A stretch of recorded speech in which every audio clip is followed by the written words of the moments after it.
Holcim Aqua X, ang bagong 2-in-1 blended cement na dunay water repellent boosters. Luwas ug siguro at mamati sa panimalay nga inubanan sa may kausapang kalidad ug kakusgan sa Holcim Aqua X. Kaligon og magpanalipon sa bisan unsang panahon.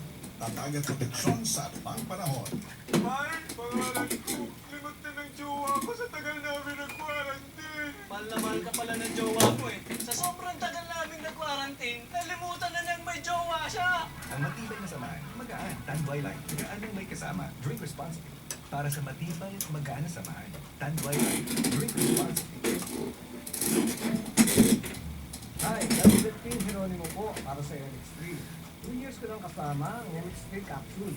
Ang MX3 capsule ay may clinical study na low in sodium, cholesterol, and fat-free. Tested and proven ito. Mag-MX3 araw-araw. Tunay, natural, at original. Tulad to. Mahalagang paalala, ang MX3 capsule ay hindi gamot at hindi dapat gamitin panggamot sa anumang uri ng sakit. Itabilin nga tagsa ka metro ang gilayon sa tabo o ang gitawag nga social distancing aron manikayang matakdan sa COVID-19 o sa kapahinudong gikan sa ACS Manufacturing, maker of Smart Dishwashing Liquid. Para sa mga gagawa sa balay aron mo trabaho, Laban lang, laban lang. adlaw-adlaw nga gisugalang kinabuhi para sa pamilya. Laban lang, laban lang. Para sa inyo ang panlabangan mo kalaban sa germs. Pride Antibac.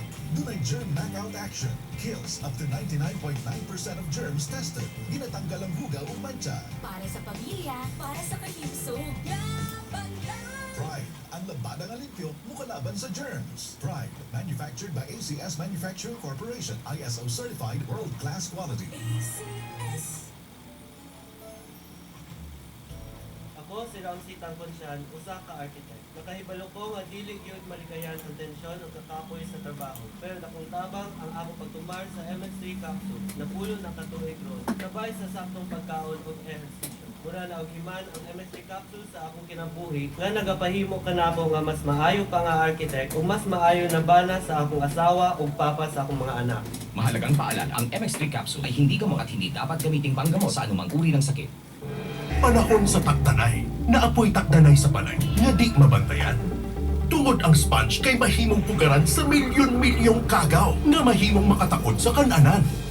Likayi ang takdanay. Ang Philippine Society sa Microbiologists kay karekomenda sa Joy Antibac nga naay kahong sa safeguard. Mutabtan sa 99.9% sa kagaw sa sponge. Aron makalikay sa takdanay sa gikanan, pag Joy Antibac nga naay kahong sa safeguard. Likay sa kagaw, likay sa sakit.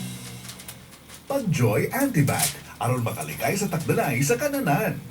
Mahal, huwag naman sana mahinto sa pag-aaral ang mga bata. Oo, gagawan natin ang paraan yan. Nay, tay, kaagapay ninyo ako dyan. Senator Win Gatchalian! Alam kong malaking bagay na masuportahan ang pag-aaral ng inyong mga anak. Kaya naman pinursige natin na makapaglaan ng 300 milyong pisong budget bilang tulong pinansyal sa mga mag-aaral. Salamat sa tulong niyo, Senator Win. Tandaan, pag-edukasyon ng kabataan ay binigyan ng importansya. Win tayong lahat! Paalaala mula kay Senator Win Gatchalian.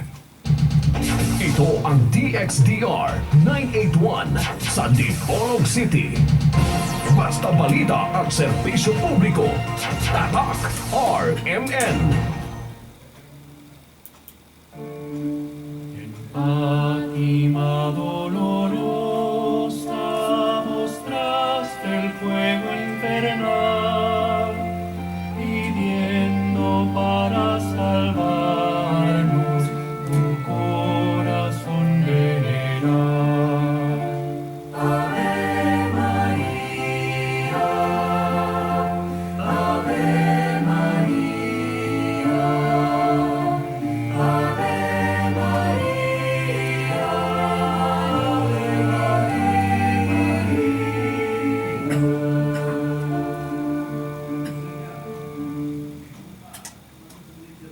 And how shall they preach, except they be sent? Unsaon man nila pagsangyaw, ug wala sila gipadala. Sa ngalan sa Amahan, sa Anak, sa Espiritu Santo, Amen. Sa gihapon, ang tulumanon nga giuluhan, ang kahayag sa pagtuong Katoliko, iyan usab, no, sa inyong kahanginan. Sige po, ang inyong alagad sa maong tulumanon, Silver Dunduyano Senior alias Peritas, kauban ng atong mga kasamang Radio Man din, no? Sa technical side, si kasamang Radio Man Dani Luod, ug usab si kasamang Radio Man Tax Ilumba, ug atong niya po din, nakita na to ang ato pong isa pa, no? Sa kasama, Radio Man Mark Bacroyan, no? Nga inyong ilado na kayo din sa mga istasyon. Okay.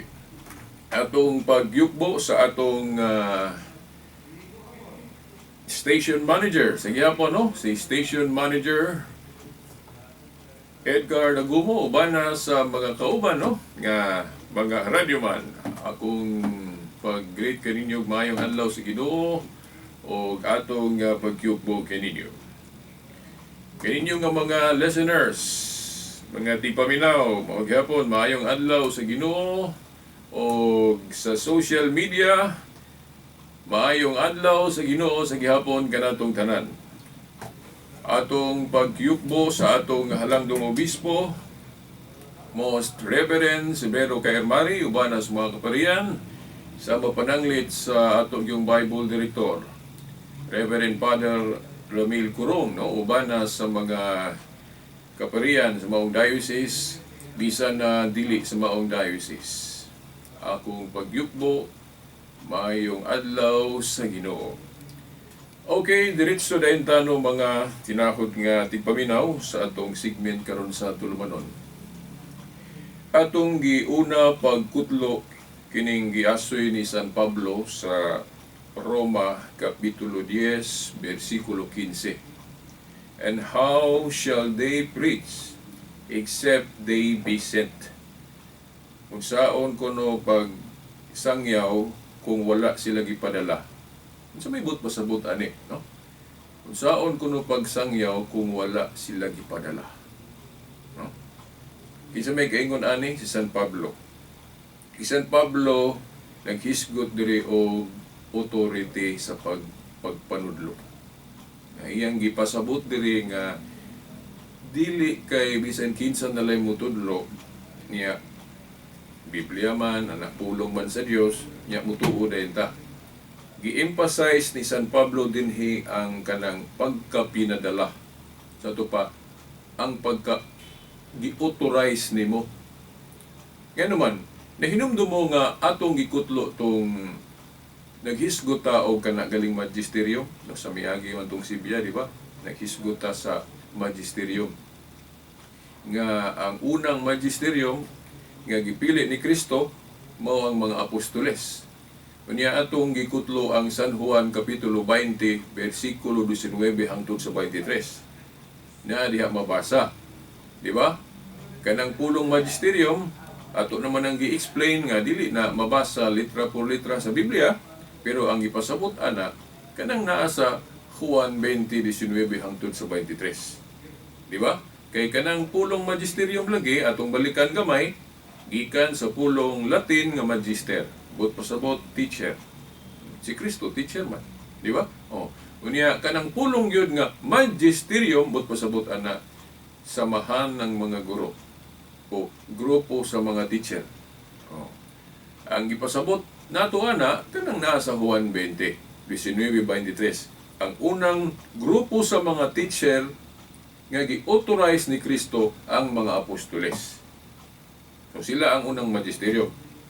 So sila ang gipasabot ni San Pablo, no? Sila apil na siya kaya nahimo man po siyang apostol. Ang mga gipadala. Now, giunsa pag-authorize, giunsa pagpadala ni Kristo, gipamili gyud personal. Di ba? Ang mga apostoles. Sa ato pa kung ikaw ron mo ingon mo basa lang kag Biblia din mo ingon din kag pinadala nako, ay dili na mao. Kay ang pagpili ni Kristo sa mga apostoles personal gito gipamili niya. Di ba? Ang nahitabo ron sa atong panahon ron kay inigbasa sa Biblia din og unsay nasabtan din labi naglahi ang iyang nasabtan mo judge naman dayon mo hukom naman dayon nga oy sayop mo mga pare. Oh. Kining ako ang pagsabot mo ni insakto. So pinadala na po ko. Na unsaon na lang no kung insakto na nga ang magbasa sa Biblia, dayon og unsay nasabtan, then mo claim dayon nga gipadala nako kay balon ako motudlo aning Biblia. Unsaon na lang gyud amo man gyud nahitabo gali nato ron. Nga inigbasa sa Biblia, ug unsay nasabtan, mo claim dayon nga mo'y insakto, dayon mo claim na dayon nga gipadala. Ang uban mo ingon bagali anghel. Uban mo ingon nga propeta. So dili ingon ana kay kung insakto na nga kung mubasa lang kag Biblia din og maayo na ka mosabot sa Biblia, kay balo na ka motudlo aning Biblia, muingon na dayon kag gipadala na ka. Sa ato pa kung mauna tanan dayon gabasa sa Biblia, dayon ilang gi-interpret ang Biblia, dayon mo nudlo sila, so pinadala na puto sila tanan. Dili na mao. Di ba? Oh. Kay parehas gud anang atong mga teacher sa DepEd. Tanan bagod mo claim nga teacher ko sa DepEd. Di ba? Ang atong authorized nga mga teachers nga namang nasa DepEd, di ba? Or unsa pa na diha dahil po nang sa private siguro. Pero sa ato lang gobyerno kanang nasa DepEd. Di ba? Oh. Unya tanan bagod mo claim nga teacher ko sa DepEd. Dili oy. Muagi sa ka og eskwela ana. Then mo take ka og exam ana. Qualify ka na pagali mga interview ana. So ayha ka ma-authorize nga teacher gyud sa DepEd kung makapasar ka sa examen. Ug unsa ta ng mga examen diha. Di ba? Oh. Ingon na pod. Ang gipadala ni Kristo giunsa niya pagpadala, personal gyud to niyang pagpamili ang mga apostoles. Dayon siguro mangutana mo, sa dihang wala na ang mga apostoles, kinsa man po ang mga pinadala? Eh, siyempre, common sense mo tultol na to. Kung kinsa po ang ilang gi-authorize. Unsa man ang paagi sa mga apostoles kung mag-authorize sila og mga followers nila. Ordination. Pinaagi sa pagpandong sa kamot kon laying of hands. So, ang pag-authorize, gikan na gyud panahon sa mga apostoles, sa mga teachers, magtutudlo aning Biblia, gipaagi og ordination o kanang laying of hands. So, mangutana din ta sa atong tagsatag sa kapundok. Kung kining atong pundok, kining atong mga magwawali, ang ila bang ordination ba ni nga na-connect gikan sa mga apostoles? Bitaw, nato'y debate sa Iglesia ni Cristo o Katoliko. Girepresentahan sa CFD ang Katoliko, then girepresentahan po sa Iglesia ni Cristo ministro. Dayon ang Catholic Faith Defender atong kauban, nangutana nga to sa ministro, kung tinuod nga pinadala si Felix Manalo, ang ilang originator, ilang prime mover, ibang prime mover, aning INC si Felix Manalo man. Wala pa si Felix Manalo, wala ka ng grupo ka. Di ba? Oh. Nangutana nga itong kauban nga to sa ilang ministro nga debater. Kung tinuod nga pinadala, tinuod nga anghel, nagisiawan pagalitog sumpay ka ni, nabagoy anghel lay pako. Di ba? Hinoon kay balo naman ta. Nga ang kanang paggamit sa pulong anghel dili sa tanang higayon na agi pako. Diba? Kay ang buto sa buta messenger. Okay. Mahimo nga messenger ka bisan wa kay pako. Okay, bisan gani ang mga apostoles messenger man. So anghel po sila. Okay. Una kung Katoliko ka ayaw gamit anak nga argumento ha nga moingon gali kag nabagoy anghel nga wala pako. O mo na, mga parit na to, mga anghel na sila. Kung ang atong i-gamit lang sa termino, gipasabot, no? Messenger. Okay. Magkaruhan na itaana. So, mauna. Ang pangutana sa atong kauban, kinsa may ga-ordain o gapandong sa kamot ni Felix Manalo para ma-authorize siya. Kay ang paagi sa mga apostoles God, mag-authorize sila, pandong mas kamot. Oh, gitawag na ito nag-ordination. Moto nga, atong kauban, sakto gito pangutana ha.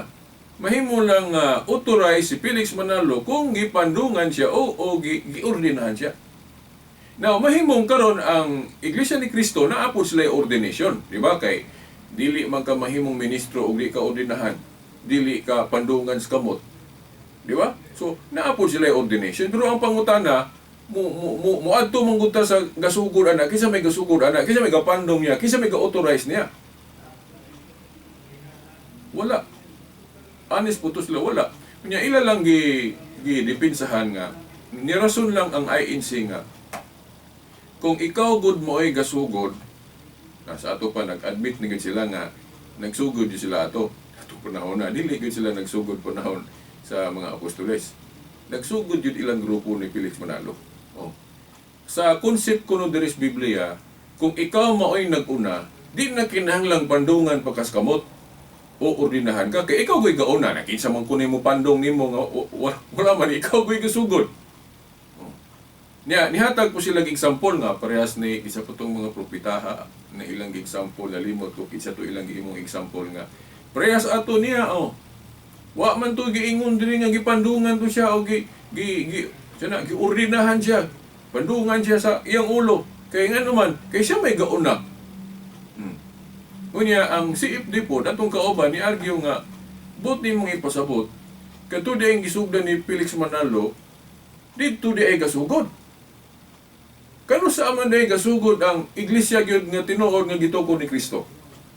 Unang siglo, panahon ni Kristo.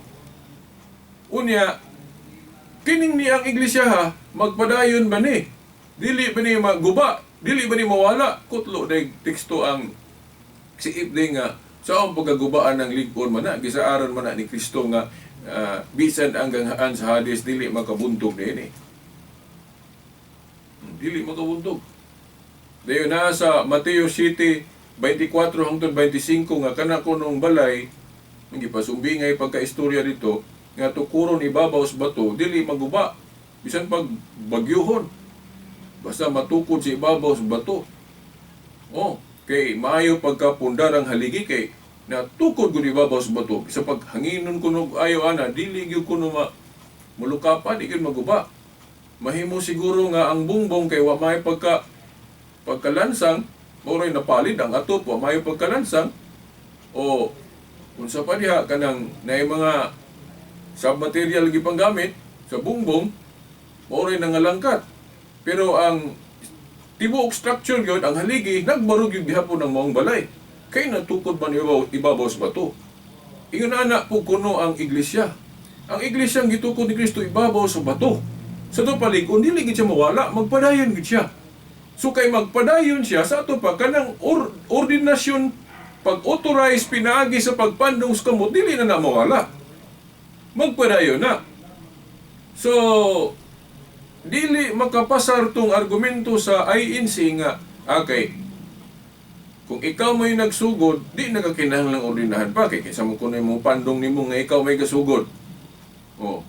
Pero, foul na siya para sa atong mga CFD o para na itong mga Katoliko, kay dili man ta mo admit nga sugdan pa ni atong 1914 kay dugay na gud ang sugdi ni Kristo. Sa ato pa kanang ordinasyon pinagi sa pagpandong o kamot, gikan panahon sa mga apostoles, magpadayon na. Then unsa man grupo haron ang makaangkon nga ang iyang ordinasyon makonek gyud maganid gyud pagbalik panahon sa mga apostoles.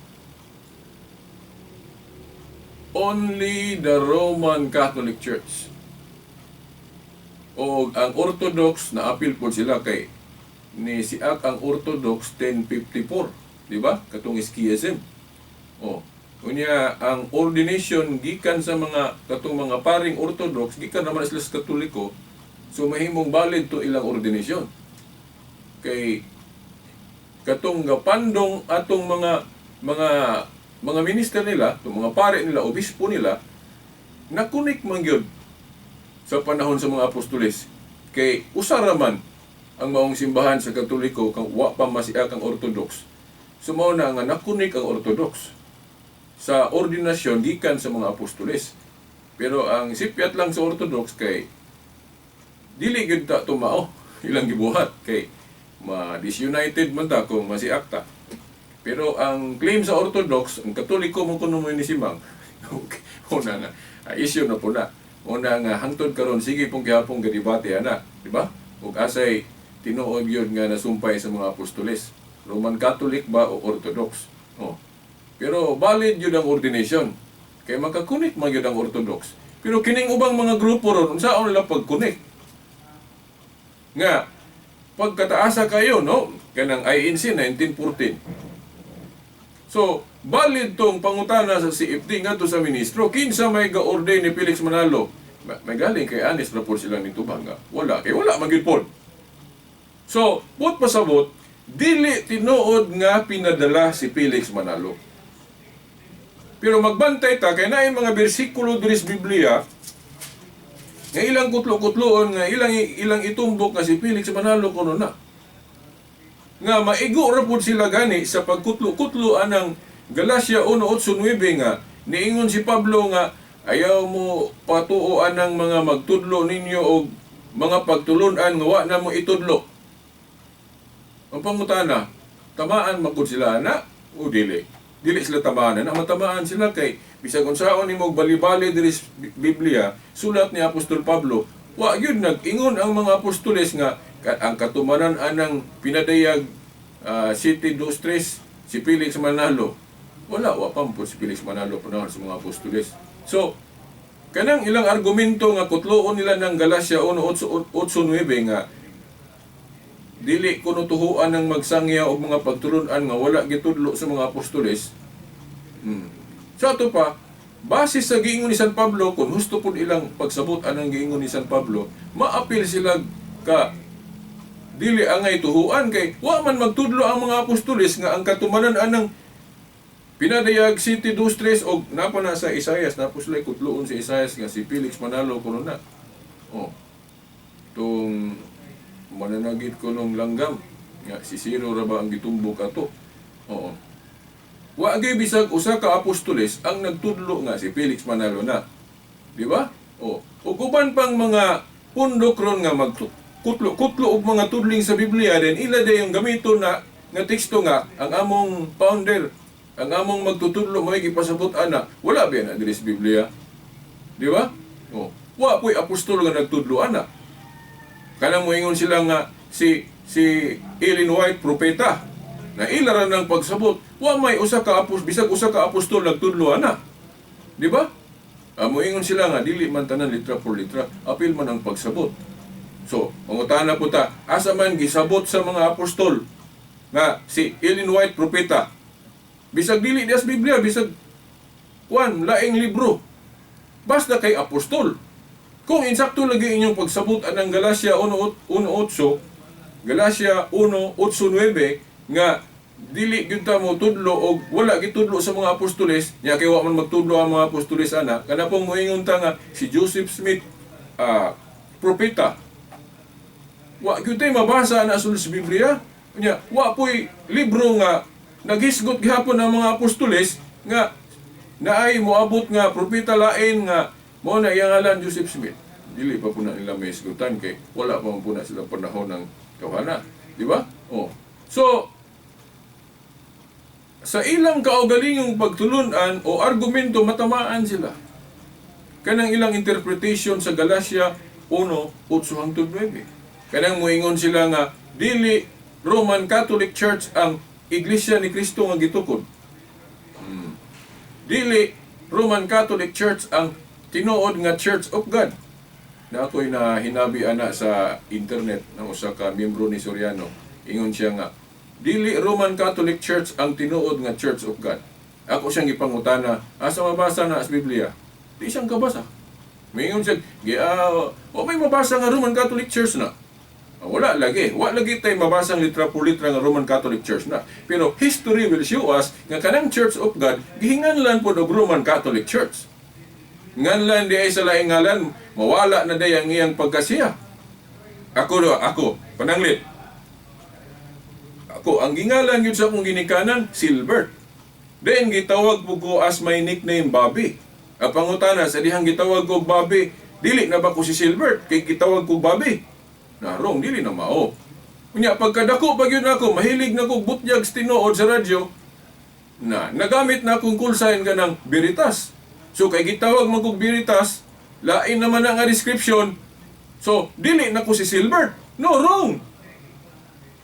So mao na nga kadtong argumento sa miyembro ni Soriano nga pag ingon ako nga kanang Church of God go diha kung tan-awon na to sa history kinaara ba sa Hub 88 nga tan-awon ang history, read the history book mo kung tan-awon ang the Living Bible nga translation kay kana kung history mo pamatuod man na mo justify man na kung tinuod ba ng tukod ba gyud ng Kristo, di ba? Oh. Unya history will show us man nga ang Church of God bisan gani ang INC. Oh, kibalo sila ana nga ang iglesia ni Kristo i-describe po ni Obispo Ignacio nga disciple ni St. John ug Catholic nga gitawag og Catholic ang iglesia ni Kristo nga tinuod o iglesia sa Dios nga tinuod. Sa ato pa usara di ay ang Katoliko nga simbahan o kanang iglesia ni Kristo nga tinuod. Kay maoro man ning punduka. Dayon kay sa Jeremias 31:21, butangan man gyud mga marka ilhanan kay dili lagi kuno igo ng Church of God lang nga nimtag o Church of Christ lang nga nimtag, dili na igo. Ngano man kay samaan ng kwarta, kung saon nimo pagtino sa kwarta nga dili na piki, ayaw pagsalig anang nimtag. Kay ang Central Bank gabutang og mga timaan, unsay piki, unsay dili piki. Kung wala kuno anang timaan na piki na bisan pag saktong nimtag. Di ba? Oh. So mao na nga kanang magdala-dala galig Church of God, Iglesia ni Kristo o Church of Christ, ato sang tan-awon ang mga marka.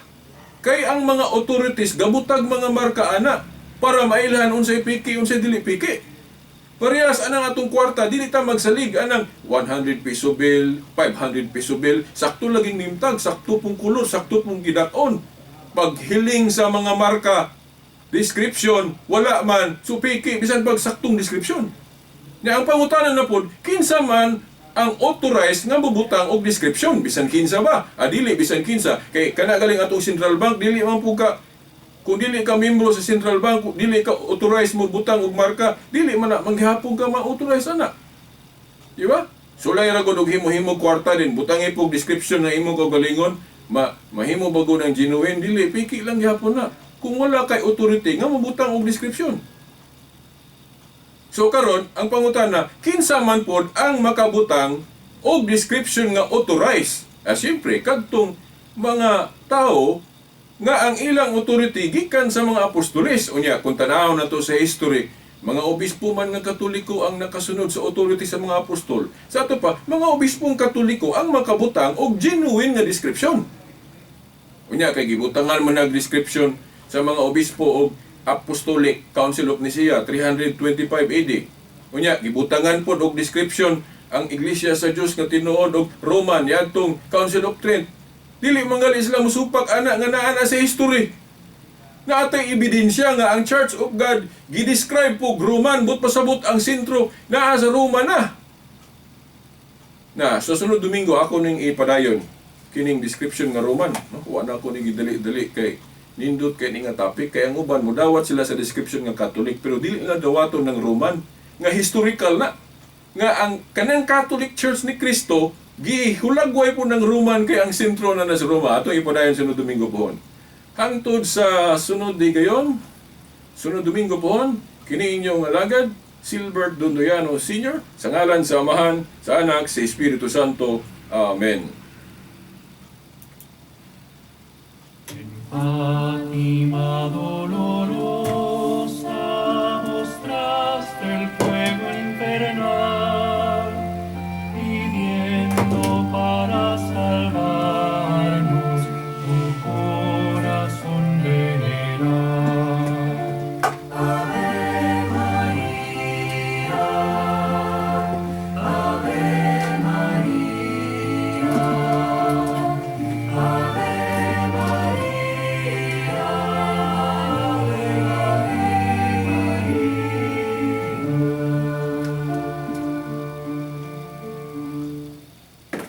Tatak RMN. Pride Bar. Dili lang puti, kisla puti. Pagilabhan sa Pride Bar Blue, ang puting sinili tina mahimong Mas puti ito, mas puti ito, mas puti ito.